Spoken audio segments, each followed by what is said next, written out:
हर हर महादेव। लेकिन जरा रुकिए, ये सावन है या संग्राम? कांवड़ यात्रा में आस्था है या एक बहुत बड़ी अराजकता?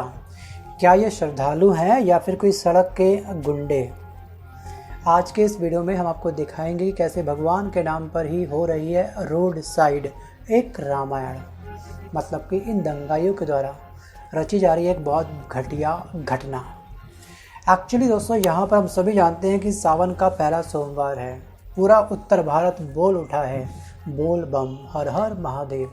हर साल करीब 3 करोड़ कांवड़िए गंगा जल लेने हरिद्वार, गढ़मुक्तेश्वर, सोनप्रयाग और काशी तक पहुँचते हैं। अकेले हरिद्वार की अगर हम बात करें तो केवल अकेले हरिद्वार के अंदर 1.25 करोड़ श्रद्धालुओं की भीड़ इस बार उमड़ने की उम्मीद लगाई जा रही है और हर साल लगभग 3 करोड़ से अधिक कांवड़िए यात्रा में भाग लेते हैं। कांवड़ यात्रा की व्यवस्था में सच कहूँ तो उत्तर प्रदेश और उत्तराखंड की सरकार ने इस बार बहुत बढ़िया काम किया है। 5000 से अधिक पुलिसकर्मी तैनात किए गए हैं और 300 से अधिक सीसीटीवी कैमरे लगाए गए हैं और 100 मेडिकल कैंप रस्तों में लगाए गए हैं। इन सब की देखरेख के लिए ड्रोन से निगरानी रखी गई है। बहुत तगड़े इंतजाम करे गए हैं इनके खाने वाने के, मतलब फलाहार के। अब कांवड़ यात्रा का उल्लेख दोस्तों पुराणों में आता है, ये आपको अच्छे से पता होगा। खासकर शिव पुराण और स्कंद पुराण में इसका जिक्र किया गया है। और कुछ क्षेत्रों में कांवड़ियों को डाक कांवड़िया कहा जाता है, जो गंगा जल को दौड़ते हुए शिवलिंग तक पहुंचाते हैं। लेकिन जहाँ पर एक और भोलेनाथ के भक्त आस्था से गंगा जल लाते हैं हमारे यहाँ पर, वहीं कुछ दंगाई भक्त इस यात्रा को बना रहे हैं अराजकता की रामलीला। इस पर एक बहुत बड़ा बट्टा लगा रहे हैं और इनके ऊपर हमारी सरकार को एक्शन करना चाहिए।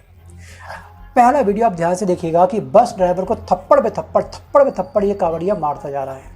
गाजियाबाद का ये केस है। स्थान है आपका मुरादनगर। एक रोडवेज बस हल्के से इस कांवड़ी के ऊपर हल्की सी टच हो जाती है। बस उसका क्रोध 7वें आसमान पर। इसने खुद को समझ लिया भगवान के, मैं कुछ भी कर सकता हूँ। ले लिया इसने रुद्र रूप, तांडव दिखा दिया उस ड्राइवर के ऊपर। चाटे पे चाटे बजाया जा रहा है।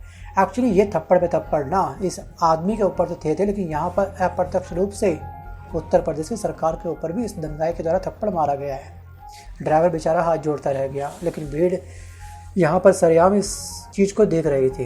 कोई रोकने वाला नहीं था, क्योंकि उनके पास तो भगवा रंग था ना। भगवा रंग पहन लो, डायरेक्ट भगवान बन जाते हैं शायद कुछ लोग। और उत्तर प्रदेश सरकार ने इनके ऊपर कोई एफआईआर नहीं करी। क्यों नहीं करी भाई? भक्त के नाम पर जो लाइसेंस लगे ये घूम रहे हैं, सुबह शाम किसी को भी पीट सकते हैं। इनको लाइसेंस किसने दिया कानून तोड़ने का भाई? आखिरकार गिरफ्तारी इनके जीरो हुई, एफआईआर इनके जीरो हुई। पुलिस ने बस केस दर्ज करने की बात की थी, यहाँ कर लेंगे बाद में। आई गई बात गई, रात गई, ख़त्म बात। अगला केस दोस्तों आपका है। यहाँ पर एक ऑटो वाले को अधमरा कर दिया इन कांवड़ियों ने। ये कांवड़ जैसे शब्द में इनके लिए प्रयोग नहीं कर सकता हूँ, फर्जी भक्त बोल सकता हूँ ना इनको मैं। चलो, फर्जी भक्तों को। हरिद्वार का ये केस था। हरिद्वार में जो उसके ऊपर ये हाथापाई हुई है, उसका नाम था दोस्तों धर्मेंद्र। पेशा उसका था, ये ऑटो चलाता था ये। बस इतनी सी इसकी गलती थी कि ऑटो की बॉडी एक कांवड़िए से हल्की सी छू गई। परिणाम क्या हुआ? सड़क पर इसको घसीटा गया। अधमरी हालत में ये अस्पताल में भर्ती हुआ। और ये सब जो आप सोच रहे हो ना कि यार क्या फ़र्क पड़ता है, बेटा जो पिटता है ना उसका फ़र्क पड़ता है। इनका बच्चा है ना, अगर कोई इनको ना रोके तो शायद उसको मौत के घाट उतार दे, उसका परिवार बेघर होता हो जाए, कोई दिक्कत नहीं है। ये है इनकी आस्था, ये है इनका क्रोध का लेवल। सोचिए, एक तरफ भगवान है, भगवान के भक्त किया, तुम भगवान के एक अंश भी कराने के लायक नहीं हो। और अगला वीडियो है यहाँ पर अमरोहा का। अमरोहा दोस्तों यूपी का जो वेस्ट हिस्सा है वहाँ पर पड़ता है। और यहाँ पर क्या था, ये झगड़ा हुआ था अंडे को लेकर के। एक्चुअली कांवड़ियों ने एक प्राइवेट ढाबे के अंदर अपना कुछ खाना खाया, वहाँ पर छोले वाले ने मंगाए। तो इनको ये लगा कि छोले में शायद अंडे की ग्रेवी है। ढाबे वाला बोला भाई साहब अंडा हमारे यहाँ पे तो है ही नहीं। फूड इंस्पेक्टर आया तो उसने जांच करी, मतलब ये अंडा उसको पूरे ढाबे के अंदर नहीं मिला। सच्चाई बाद में ये थी कि ये सब भोजन के पैसे नहीं देना चाहते थे, इसकी वजह से इन्होंने ये बहाना बना दिया। इनको ये लगा कि भाई मालिक शायद हमसे डर जाएगा। ये एक्चुअली दंगाईगिरी चल रही है, पैसे हमसे मांगेगा नहीं, भैया आप जाओ एक काम करो। मतलब कि ये चोला धारण कर लिया, भगवा रंग धारण कर लिया तो बस कुछ भी कर लेंगे। ढाबा तोड़ने की इन्होंने कोशिश की थी, मालिक के साथ में धक्का मुक्की करी थी, पुलिस सामने खड़ी थी, फिर भी क्या थी, चुप थी। ये चल रहा है। जय जय महादेव, हर हर महादेव। तुम भी बोल दो भैया एक बार एक काम करो। ये है हमारा अमृतकाल। अगला दोस्तों केस है आपका यहाँ पर हरिद्वार का, कांवड़ रूट को लेकर के। जब कावड़िए तय रूट को छोड़ करके ना आम लोगों के रास्ते पर चलना स्टार्ट कर दिया उन लोगों ने। आपको अलग से रूट दिया है चलने का, उसमें कोई आम व्यक्ति नहीं आएगा, आपके रास्ते पर बिल्कुल भी रुकावट नहीं बनेगा, आपकी किसी भी ना आपको टच नहीं करेगा। हल्का सा टेंशन मत लो आप लोगों को, आपको नो टच पसंद है ना, उस टाइम पे आपको कोई टच नहीं करेगा। तो क्या हो गया कि कुछ कावड़िए आम जनता के रास्ते पर चलने लगे। अब पुलिस भगवान है भैया, अब तो ये तो पहन लिया हमने भगवा रंग। फिर क्या हो गया, पुलिस ने पहले उन कावड़ियों को समझाया, फिर थोड़ा सा वार्न किया, फिर किया उन पर एक लाठी चार्ज। ये काम अच्छा किया भाई कहीं ना कहीं। तो ये है आपकी हरिद्वार की सरकार, मतलब उत्तराखंड की सरकार। यूपी की सरकार में चलो भाई जान दो कहती मामला रफा दफा करो, कौन नया केस लिखेगा, नई फाइल बनेगी, फाइल खुलेगी, ओपन होगी, छोड़ो जाने दो, मतलब घास कटाई। और वायरल वीडियो में पुलिस वाले कावड़ियों को डंडों से हाँकते हुए नजर आ चुके हैं, और ये हाँकने के लायक ही हैं। और यहाँ पर अब समझ में आ गया कि रूट का मतलब क्या होता है इन लोगों को शायद। वहीं पर एक उत्तराखंड की सरकार ने एक पुलिस कार्रवाई भी करी है, 7 लोगों पर FIR करी, 2 लोग गिरफ्तार करे। ये भी वीडियो काफ़ी अधिक वायरल हुआ था।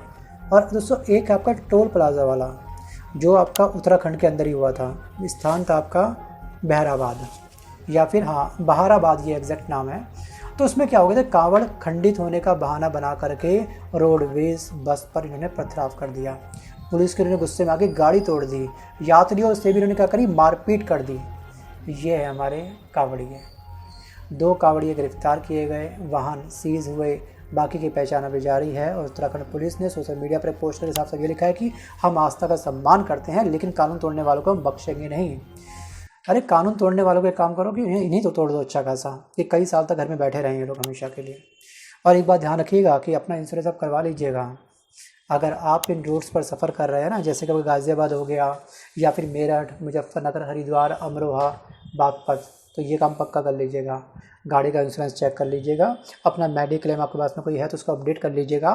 कांवड़ यात्रा में आपकी गाड़ी भी टूट सकती है, क्लेम मिलेगा या फिर नहीं मिलेगा, अपनी कंपनी से एक बार अपडेट कर लीजिएगा। कहीं वो भी कोविड की तरह अपने हाथ खड़ा कर दे कि कोरोना वायरस एक नया वायरस है, हम लोग अपना आपका इंश्योरेंस इसमें ऐड नहीं कर सकते हैं, आप खुद पे करो अपना, जैसे भी करना है सोचिए। मतलब कि आपको पीटा जा सकता है, अस्पताल में आप लोग भर्ती हो सकते हैं, अस्पताल कौन सा नया बिल बन जाए वो सब क्रॉस चेक कर लीजिएगा। क्योंकि आजकल का दोस्तों सावन है ये, ठीक है, ध्यान रखिएगा। यहाँ गंगा जल कम, गाड़ी टूटने और इंसान पिटने की खबरें ज़्यादा आ रही है, या फिर संभावना ज़्यादा बन रही है। और दोस्तों आप सभी जानते हैं कि social media platform world wide work करता है, और इस तरह के वीडियो इस समय वर्ल्ड लेवल पर सर्कुलेट अब तक हो चुके होते हैं। हर साल हमारा सावन आता है, हर साल इस तरह से दंगाई कुछ ज़मीन पर उतर आते हैं और हमारे देश के ऊपर बट्टा लगाते हैं। अब कुछ लोग बोलेंगे कि उनको हमारी न्यूज़ से क्या फ़र्क पड़ता है। भाई हमारे न्यूज़पेपर के अंदर जिस तरह से ना वहाँ की न्यूज़ आती है, तो वहाँ के न्यूज़पेपर के अंदर इंडिया की भी न्यूज़ पक्का जाती होगी कि क्या चल रहा है आस्था के नाम पर हमारे भारत के अंदर। ये हमारे देश के ऊपर एक बहुत बड़ा बट्टा लगा रहे हैं। और अभी हाल ही में सुप्रीम कोर्ट में एक मामला और पहुँचा है। DU के एक प्रोफेसर हैं अपूर्वानंद, उन्होंने सुप्रीम कोर्ट का रुख करते हुए साफ साफ याचिका दायर करी है। उनका ये आरोप है कि यूपी सरकार ने ढाबा ठेले वालों पर स्कैनर लगाने का आदेश दिया है। ये आदेश क्यों दिया है? क्या ढाबे वाले ठेले वाले सही तरीके से पेमेंट रिसीव कर सकें? ना ना ना ना ना बाबा ना। ये इसलिए दिया गया है शायद कि उनकी पहचान हो सके कि खरीदने वाला, ठीक है, बेचने वाले से जो सामान खरीद रहा है वो बेचने वाला हिंदू है या मुसलमान।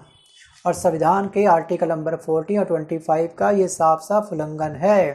पिछले साल भी कोर्ट ने एक ऐसा आदेश रोका था, आपको याद होगा, कि फल वाले ढाबे वाले अपने अपने भैया एक काम करो, नेम प्लेट अपना जो भी है ओरिजिनल लिखो। तो उस समय सुप्रीम कोर्ट ने क्या था, स्टे लगा दिया था। क्या सच में आस्था के अब आड़ में अल्पसंख्यक जो माइनॉरिटी के जो लोग हैं उनको टारगेट अब करा जा रहा है? Think about it. क्या सच में इनको टारगेट करना चाहिए? आपका विचार कुछ तो होगा ना। वीडियो को पॉज करके आप मुझे कमेंट जरूर करिएगा। और एक बात और कि हर हर महादेव बोलने वालों से मेरी एक विनती है कि भगवान शिव तो भैया वैरागी थे, शांति के प्रतीक थे। क्या वो इस गुंडागर्दी से काफ़ी खुश होंगे, तुम्हें शाबाशी देंगे? अगर कावड़ यात्रा भक्ति की शक्ति है तो फिर ये शक्ति जनता को तोड़ने में क्यों लग रही है अब? क्या यही हमारा अमृतकाल? क्या यही है सबका साथ सबका विकास? क्या ये समय अब नहीं आ चुका है कि आस्था और अराजकता के बीच में एक मजबूत लाइन खींच जाए? ये अराजकता फैला रहे हैं, उनको उखाड़ के फेंक दिया जाए। क्या सरकारों को सिर्फ फूल बरसाने के बजाय अब ऐसे लोगों पर FIR नहीं बरसानी चाहिए? Think about it.